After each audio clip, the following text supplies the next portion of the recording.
2026 সালের মে মাসের শুরুতে পশ্চিমবঙ্গে দীর্ঘ 15 বছরের তৃণমূল কংগ্রেস শাসনের অবসান ঘটে এবং ভারতীয় জনতা পার্টি বিজেপি বিপুল সংখ্যাগরিষ্ঠতা নিয়ে সরকার গঠন করে। ক্ষমতা গ্রহণের মাত্র কয়েকদিনের মাথায় এবং মে মাসের শেষ ভাগে আসন্ন ঈদ উল আজহা সামনে রেখে বিজেপি সরকার গোবধ ও পশু জবাই সংক্রান্ত এক কঠোর নির্দেশিকা জারি করেছে।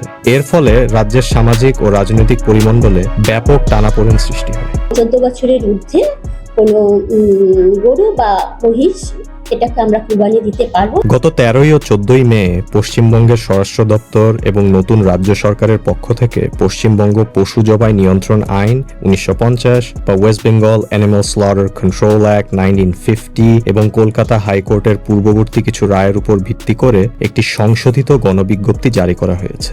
এতে কয়েকটি নির্দেশনা দেওয়া হয়। তার মধ্যে একটি হলো ফিটনেস সার্টিফিকেট। গরু, বলদ বা মহিষ জবাই করার আগে স্থানীয় পৌরসভা চেয়ারম্যান বা পঞ্চায়েত সমিতি সভাপতি এবং একজন সরকারি পশু চিকিৎসকের যৌথভাবে লিখিত অনুমতি বা ফিটনেস সার্টিফিকেট নিতে হবে। এই আইন অমান্য করলে সর্বোচ্চ 6 মাসের কারাদণ্ড ও 1000 টাকা জরিমানা বা উভয় দণ্ডে দণ্ডিত করার বিধান রাখা হয়েছে।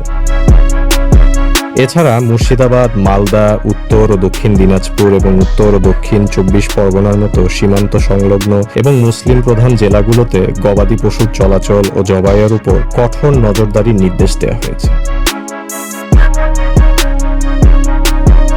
অতীতে পশ্চিমবঙ্গে কোরবানির ক্ষেত্রে এই স্তরে প্রশাসনিক কড়াকড়ি দেখা যায়নি। মমতা বন্দ্যোপাধ্যায় মুখ্যমন্ত্রী থাকাকালীন 1950 সালের আইনটি কাগজে কলমে ছিল। তবে ধর্মীয় অনুভূতি ও দীর্ঘদিনের সামাজিক রীতির কথা বিবেচনা করে কোরবানির ঈদের 3 দিন খোলা জায়গায় বা নিজস্ব আঙিনায় পশু জবাইয়ের ক্ষেত্রে এক ধরনের শিথিলতা বজায় রাখা হতো।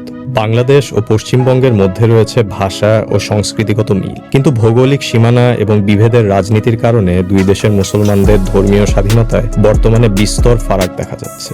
বিশেষ করে আসন্ন ঈদ উল আজহা বা কোরবানির প্রেক্ষাপটে এই পার্থক্য অত্যন্ত স্পষ্ট। তথাকথিত ধর্মনিরপেক্ষ রাষ্ট্র ভারতের পশ্চিমবঙ্গ রাজ্যে সম্প্রতি রাজনৈতিক পট পরিবর্তনের পর কোরবানির চিত্রটি সম্পূর্ণ পাল্টে যাচ্ছে। সম্প্রতি বিজেপির নেতৃত্বে শুভেন্দু অধিকারী মুখ্যমন্ত্রী হওয়ার পর বিভেদের রাজনীতি আরো বেশি চাঙ্গা হয়েছে। মূলত সংখ্যালঘু মুসলমানদের ধর্মীয় অধিকারে সরাসরি হস্তক্ষেপ করার উদ্দেশ্যে আইনকে হাতিয়ার হিসেবে ব্যবহার করা হচ্ছে। ইতোমধ্যে এই নির্দেশনার ফলে মুর্শিদাবাদের মতো সংখ্যালঘু অধ্যুষিত এলাকাগুলোতে চরম অস্থিরতা ও বিভ্রান্তি সৃষ্টি হয়েছে। আমাদের এইসব গরু না বিক্রি আমরা কি করব? রেস্ট্রিকশন কিছু নেই, আইন মেনে সবকিছু হবে। কাঁটাতারের এক পাশে যেখানে কোরবানির পশু কেনা ও জবাই করা উৎসব ও স্বাধীনতার প্রতীক, ঠিক অন্য পাশে সেটি পরিণত হয়েছে আইনি জটিলতা, রাজনৈতিক মেরুকরণ এবং ধর্মীয় স্বাধীনতা হারানোর এক জীবন্ত দৃষ্টান্ত। গরু বিক্রি না হলে আমাদের না খেয়ে মরতে হবে। যে মোল্লা ভাই কিনবে সে ওটা কুরবানির জন্য কিনবে, এটা আমাদের বছরের একটা উৎসব। তাই তোমরা এটা যেহেতু তোমাদের মাথা যে গেলে, তাহলে তোমরা কেন হাটে বেচতে এনেছো এটা?